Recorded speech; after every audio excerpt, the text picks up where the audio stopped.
Summa Teológica, parte primetos incundo AE, cuestión 81. El hombre como causa del pecado. Ahora vamos a tratar de la causa del pecado por parte del hombre. Quoe sabes no inter, mas puesto que el hombre, al igual que el diablo, es causa del pecado para otro hombre por su gestión externa, pero además tiene un cierto modo especial de causar el pecado en otro, por el origen. De ahí que debamos hablar del pecado original, acerca del cual se nos ocurren tres cosas a considerar. 1. Su transmisión. Qui 81. 2. Su naturaleza. Co 82. Y 3. Su sujeto. Que 83. Respecto de lo primero, se plantean 5 problemas. El primer pecado del hombre se transmite a los descendientes por la generación. ¿Se transmiten a los descendientes por la generación todos los pecados del primer padre, o también los de los otros antecesores? El pecado original se transmite por medio del semen a todos los engendrados de Adán. ¿Se transmitiría a aquellos que fuesen formados de alguna parte del cuerpo humano? Se transmitiría el pecado original, habiendo pecado la mujer, pero no el varón. Artículo 1. El primer pecado del primer padre ¿se transmite a sus descendientes por generación? Lat. Objeciones por las que parece que el primer pecado del primer padre no se transmite por generación a sus descendientes. 1. En Es 18:20 se dice: el hijo no llevará la iniquidad de su padre, mas la llevaría si la heredara de él. Luego nadie hereda por generación pecado alguno de sus padres. Túa. Además, el accidente no se transmite por generación, a no ser que se transmita el sujeto, porque el accidente no pasa de sujeto a sujeto. Mas el alma racional, que es el sujeto de la culpa, no se transmite por generación, como hemos demostrado en la primera parte. Qui tiendes hoy tu a 2. Luego tampoco culpa alguna puede transmitirse por generación. 3. Todo aquello que se transmite por la generación humana es causado por el semen. Mas el semen no puede ser causa del pecado, pues carece de la parte racional del alma, la cual solamente puede ser causa del pecado. Luego ningún pecado puede heredarse por la generación, por lo que es más perfecto en su naturaleza, es más eficaz para obrar. Ahora bien, la carne humana perfectamente formada no puede infeccionar al alma unida a ella. En otro caso, el alma no podría purificarse de la culpa original mientras está unida al cuerpo. Mucho menos, pues, puede el semen infeccionar al alma. Paz. Y también, en el libro tercero de los Éticos, dice el filósofo que ninguno reprende a los que son deformes por naturaleza, sino a los que lo son por pereza y negligencia, mas son deformes por naturaleza aquellos que tienen alguna deformidad de nacimiento. Luego nada que sea por generación es reprensible ni pecado. Contra esto está lo que dice el apóstol en Rom 5:12. El pecado entró en este mundo por un hombre, cosa que no se puede entender como denotando imitación, por lo que dice Sab 2:24. Por la envidia del diablo entró la muerte en el orbe terráqueo. Luego queda pues que el pecado entró en el mundo por generación del primer hombre. Respondo, según la fe católica, se debe sostener que el primer pecado del primer hombre se transmite a sus descendientes por generación, por lo cual aun los niños, luego de nacer, son llevados al bautismo como para ser lavados de alguna infección de culpa. Lo contrario es herejía pelagiana, como es claro por Agustín en muchos de sus libros. Mas para explicar de qué modo pueda transmitirse a los descendientes por generación el pecado del primer padre, diversos investigadores o teólogos buscaron caminos diversos. Algunos, considerando que el sujeto del pecado es el alma racional, sostuvieron que el alma se transmite con el semen, de modo que así, de un alma inficionada, procederían almas inficionadas. Mas otros, rechazando esto como erróneo, se esforzaron en demostrar cómo se transmite la culpa del alma del padre a su prole, aun cuando no se transmita el alma, por el hecho de la transmisión de los defectos corporales del padre a su prole. Así, un leproso engendra a un leproso, y un gotoso a otro gotoso, por alguna corrupción del semen, aunque tal corrupción no sea lepra o gota, siendo el cuerpo proporcionado al alma, y redundando en el cuerpo los defectos del alma, y viceversa. De igual modo, dicen que los defectos culpables del alma pasan a la prole por transmisión del semen.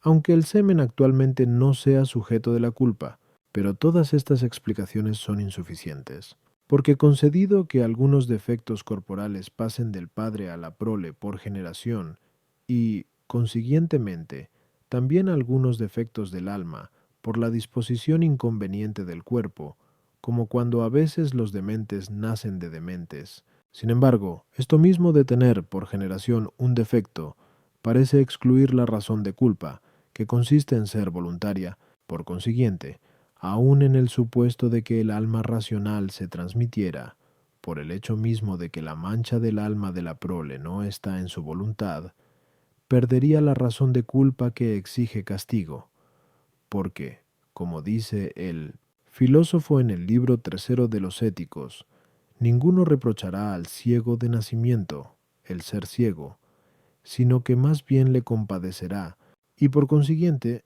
habrá que buscar otro camino, diciendo que todos los hombres que nacen de Adán pueden considerarse como un único hombre, en cuanto convienen en la naturaleza que reciben del primer hombre, al modo que en el derecho civil todos los que son de una comunidad se consideran como un cuerpo, y la comunidad entera como un hombre. Dice también Porfirio que muchos hombres, por participación de la misma especie, son un solo hombre. Así pues, la multitud de hombres procedentes de Adán son como muchos miembros de un solo cuerpo, mas el acto de un miembro corporal, bupo, guiar, o la mano, no es voluntario por la voluntad de la mano misma, sino por la voluntad del alma, que es la primera en mover los miembros, por donde el homicidio que comete la mano no se le imputaría a la mano como pecado si se considerara la mano en sí misma, en cuanto separada del cuerpo, sino que se le imputa en cuanto es parte del hombre, movida por el primer principio motor del hombre.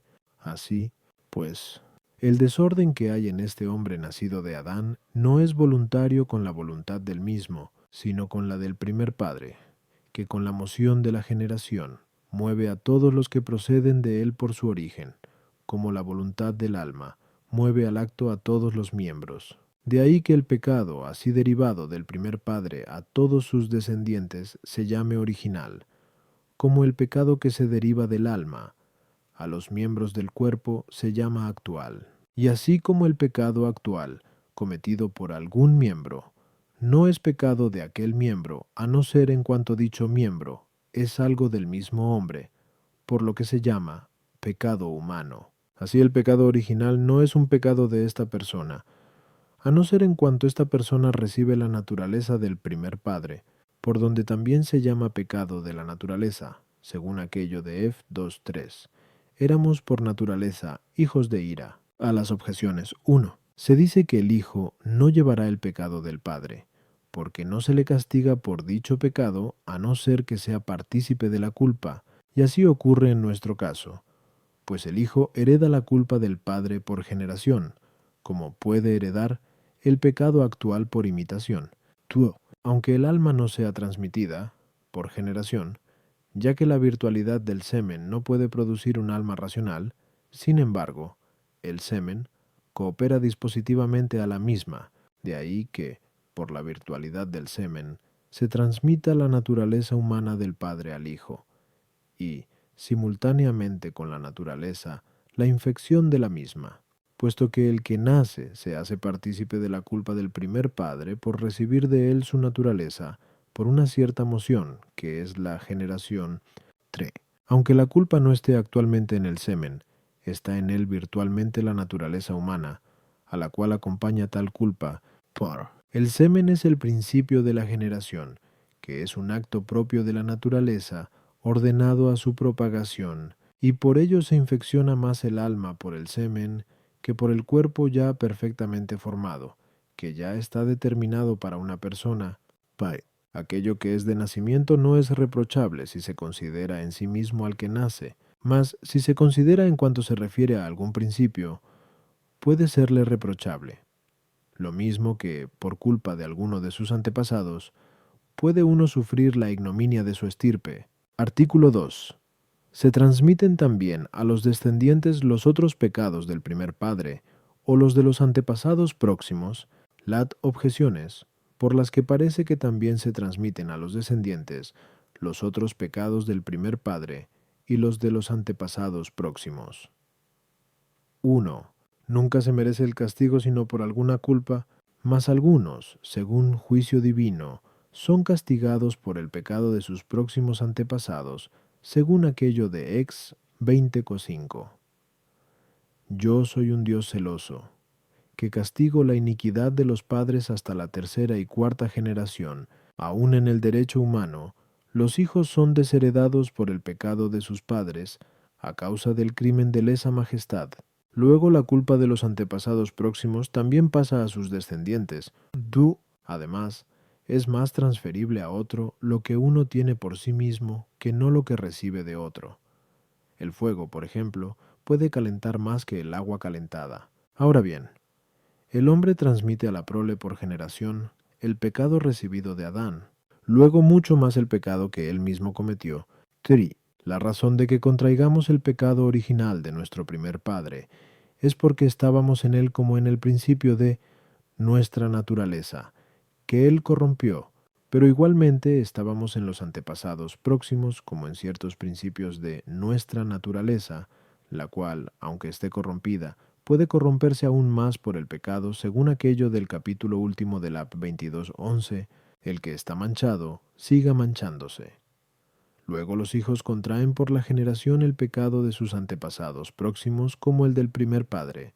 Contra esto está el hecho de que el bien es más difusivo de sí mismo que el mal. Mas los méritos de los antepasados próximos no se transmiten a sus descendientes, luego mucho menos sus pecados. Respondo.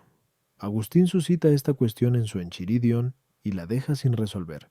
Mas, si uno lo considera atentamente, verá que es imposible que se transmitan por generación algunos pecados de los antepasados próximos, o también del primer padre, exceptuado el pecado primero. La razón de ello es que el hombre engendra a otro idéntico a sí en la especie, mas no en cuanto a lo individual, y por eso aquellas cosas que pertenecen directamente al individuo, como los actos personales y lo relativo a ellos, no los transmiten los padres a sus hijos. Un gramático, por ejemplo, no transmite a su hijo el conocimiento de la gramática que adquirió por su propio estudio, mas se transmiten de padres a hijos las cosas que pertenecen a la esencia de la especie, a no ser que haya un fallo de la naturaleza. Así, el que tiene ojos engendra a un hijo dotado de ojos, a no ser que falle la naturaleza, y si la naturaleza es fuerte, también se propagan a los hijos algunos accidentes individuales relativos a la disposición de la naturaleza, como la agilidad del cuerpo, la agudeza del ingenio y otras cosas semejantes. Mas de ningún modo aquellas cosas que son puramente personales, como hemos dicho. Pues bien, como a la persona pertenece algo por sí misma y algo por el don de la gracia, así también a la naturaleza puede pertenecer algo por sí misma, esto es, lo causado por sus propios principios, y algo por el don de la gracia, y de este modo la justicia original, según dijimos en la primera parte, que Sinina 1, era un don de la gracia conferido a toda la naturaleza humana en el primer padre, don que el primer hombre perdió por el primer pecado. De ahí que, como aquella justicia original hubiese sido transmitida a los descendientes juntamente con la naturaleza, así también se transmitió el desorden opuesto, mas los demás pecados actuales, ya del primer padre, ya de los otros, no corrompen la naturaleza en cuanto a lo que es de la misma, sino en cuanto a lo relativo a la persona, esto es, con respecto a la proclividad al acto del pecado. Por consiguiente, los otros pecados no se transmiten. A las objeciones. Según dice Agustín en la epístola a Abito, nunca se castiga a los hijos por sus padres con un castigo espiritual, a no ser que comulguen en su culpa, o por generación, o por imitación, porque todas las almas son inmediatamente de Dios, según se dice en Es 2:18:4. Mas a veces se castiga con pena corporal a los hijos por los padres tanto en el derecho divino como en el humano, en cuanto que el hijo es algo del padre según el cuerpo. Aquello que tiene uno por sí mismo se puede transmitir más fácilmente, con tal de que sea transmisible, mas los pecados actuales de los antepasados próximos no son transmisibles, ya que son puramente personales, como hemos dicho, en Sol. Sí, el primer pecado corrompió la naturaleza humana con una corrupción correspondiente a la naturaleza, mas los otros pecados la corrompen con una corrupción correspondiente solo a la persona. Artículo 3. El pecado del primer padre. Se transmite por generación a todos los hombres. Lat. Objeciones por las que parece que el pecado del primer hombre no se transmite a todos los hombres por generación. 1. La muerte es el castigo consiguiente al pecado original, mas no todos los que proceden de Adán, seminalmente M-O-R-I-R-A-N, pues aquellos que estén vivos a la venida del Señor no morirán jamás, como parece por 1 Tes 4:15. Nosotros, los que vivimos, no nos adelantaremos en la venida del Señor a aquellos que murieron. Luego esos no contraen el pecado original. Tú. Además, nadie da a otro lo que él mismo no tiene. Pero el bautizado no tiene ya el pecado original. Luego no lo transmite a su prole. Tirí. El don de Cristo es mayor que el pecado de Adán, como dice el apóstol Rom 5:15 cc. Mas el don de Cristo no se transmite a todos los hombres. Luego tampoco el pecado de Adán. Contra esto está lo que dice el apóstol Rom 5:12. La muerte alcanzó a todos los hombres, por cuanto todos pecaron. Respondo, según la fe católica, ha de mantenerse firmemente que todos los hombres, procedentes de Adán, con la sola excepción de Cristo, contraen por él, Adán, el pecado original. En otro caso, no todos necesitarían de la redención, que nos viene por Cristo, lo cual es falso. La razón se puede inferir de lo que dijimos anteriormente, que la culpa original se transmite a los descendientes por el pecado del primer padre, así como por la voluntad del alma, mediante la moción de los miembros. Se transmite el pecado actual a los miembros del cuerpo, pues es evidente que el pecado actual se puede transmitir a todos los miembros que tienen la aptitud natural de ser movidos por la voluntad. Por consiguiente, también la culpa original se transmite a todos aquellos que reciben la moción de Adán por la generación. A las objeciones 1. Lo más probable y más común es sostener que todos aquellos que vivan a la venida del Señor morirán y resucitarán enseguida, como explicaremos más ampliamente en la tercera parte. Supl. 68. 3. Sin embargo, si es verdad eso que dicen algunos, que no morirán nunca. Según cuenta Jerónimo en cierta epístola ad Minerium, de Resurrectione Carnis, refiriéndose a las opiniones de diversos autores, hay que decir a dicha objeción que, aunque no mueran, sin embargo, existe en ellos el reato de la muerte, si bien les libre de la pena Dios, el cual puede condonar también las penas de los pecados actuales. 2. Por el bautismo se quita el pecado original en cuanto a la culpa, pues el alma recupera la gracia en su mente. Sin embargo, permanece dicho pecado en acto en cuanto al fomes, que consiste en el desorden de las partes inferiores del alma y del mismo cuerpo, el cual engendra el hombre y no la mente. Y por eso los bautizados transmiten el pecado original, pues no engendran en cuanto son renovados por el bautismo, sino en cuanto conservan aún algo de vetustez del primer pecado. Así como el pecado de Adán se transmite a cuantos son engendrados corporalmente de Adán, así también se transmite la gracia de Cristo a cuantos son engendrados espiritualmente por Él mediante la fe y el bautismo, y no sólo para quitar la culpa del primer padre, sino también para quitar los pecados actuales y para introducir en la gloria. Artículo 4. ¿Contraería el pecado original uno que fuese formado milagrosamente de la carne humana? Las objeciones por las que parece que, si uno fuese formado milagrosamente de la carne humana, contraería el pecado original. Se enterarían. Dice cierta glosa de Gen 4:1 que en los lomos de Adán fue corrompida toda su posteridad, porque no fue separada primero en el lugar de la vida, el paraíso, sino después en el lugar del destierro. Mas si algún hombre fuese formado según lo dicho, su carne sería separada en el lugar del destierro, luego contraería el pecado original. No. Además, el pecado original es causado en nosotros en cuanto que el alma es infeccionada por la carne. Ahora bien, la carne toda del hombre está infeccionada. Luego de cualquier parte de la carne que fuese formado el hombre, su alma se infeccionaría con la infección del pecado original. 3. El pecado original llega a todos por el primer padre, en cuanto que todos estaban en él cuando pecó. Mas también estarían en Adán aquellos que fuesen formados de carne humana, luego contraerían el pecado original. Contra esto está el hecho de que no estarían en Adán según la razón o virtud seminal, que es la causa única de la transmisión del pecado original. Según dice Agustín en el libro de Etis sobre el genes ad liter, respondo. Según expusimos ya, 1 y 3, el pecado original se transmite del primer padre a sus descendientes en cuanto que son movidos por él mediante la generación, como los miembros del cuerpo son movidos por el alma al pecado actual. Mas no hay moción hacia la generación, si no es por la virtud que actúa en la generación.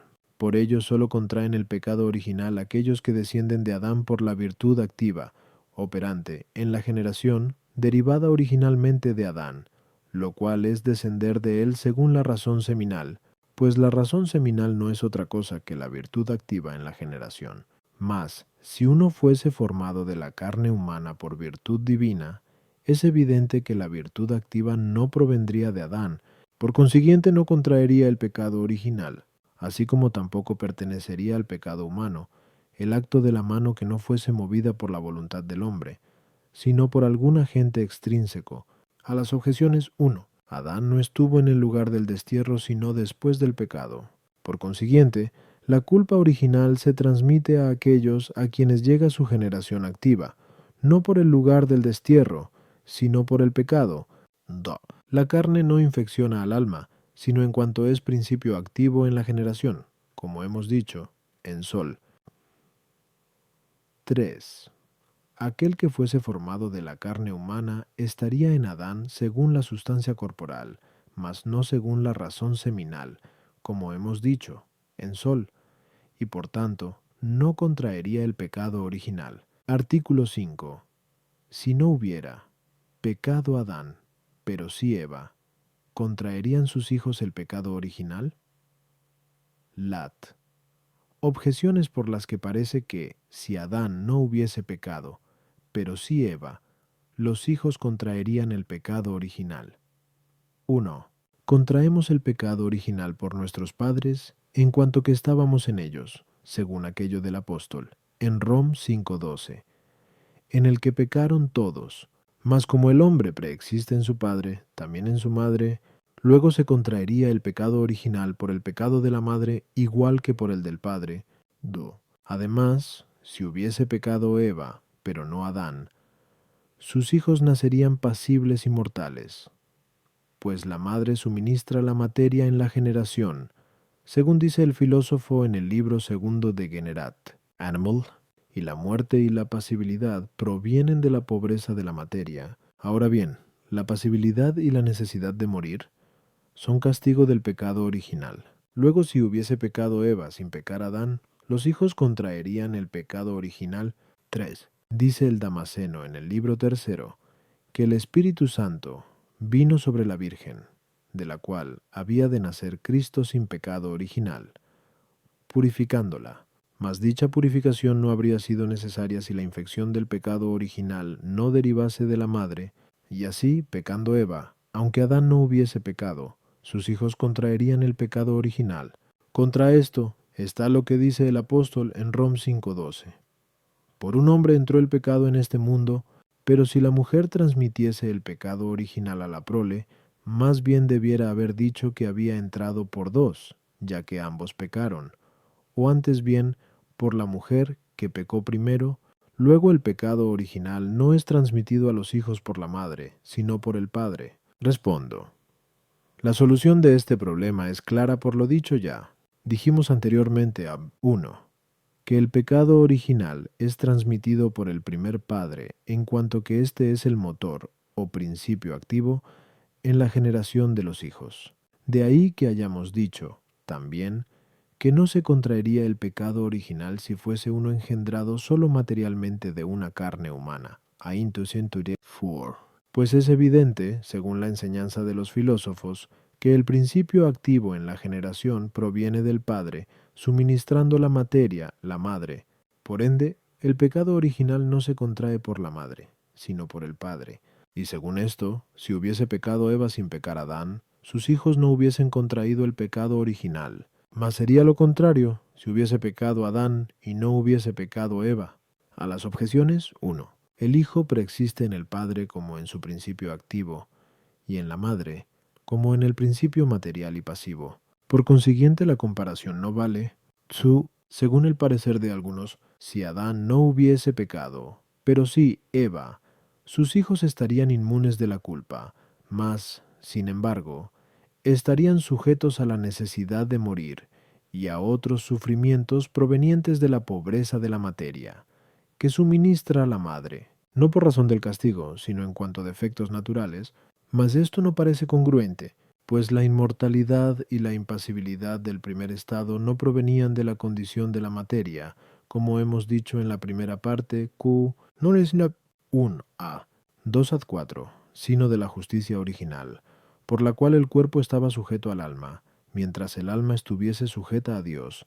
Si, pues, no hubiese pecado Adán, el pecado original no se hubiese transmitido a sus descendientes por el pecado de Eva, y, evidentemente, en los hijos no faltaría la justicia original, por consiguiente no serían pasibles, ni estarían sujetos a la necesidad de morir. 3. Aquella purificación previa de la bienaventurada Virgen no se requería para apartar la transmisión del pecado original, sino porque era necesario que la Madre de Dios brillara con la pureza máxima, pues no hay nada que pueda ser un receptáculo digno de Dios a no ser que esté limpio, según aquello del Salmo 92:5. A tu casa, Señor, conviene la santidad.